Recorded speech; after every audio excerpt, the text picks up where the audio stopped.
Sir please sir. இங்க பாருங்க sir, நல்ல குவாலிட்டி சார். பாருங்க சார். சார் ஒண்ணே எடுத்துக்கோங்க sir. Sir sir please sir. மூஞ்சில தொப்ப வச்சிருக்க அங்கிள். இந்த மூஞ்செல்லாம் கண்ணாடி போட்டாதான் நல்லா இருக்கும் தெரியுமா?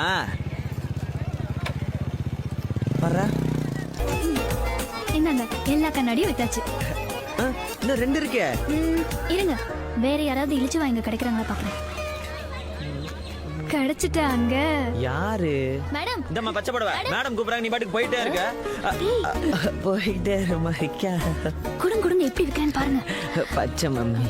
மேடம், இன்னும் 2 கிளாஸ் தான் இருக்கு. இவருக்காக வாங்கிக்கோங்க மேடம். பாவம், இவங்க அம்மாவுக்கு மன வளர்ச்சி இல்ல. அப்போ தங்கச்சி ஓடி போச்சு. Love marriage. இதை வித்தாதான் அவங்க அம்மாவை காப்பாற்ற முடியும். எடுத்துக்கோங்க மேடம் ப்ளீஸ். சரி, இது வித்து அவ அம்மாவை காப்பாத்தட்டும். பணத்தை கொடு. Thank you madam. நன்றிம்மா. உங்க பையன் நல்லா இருப்பான்.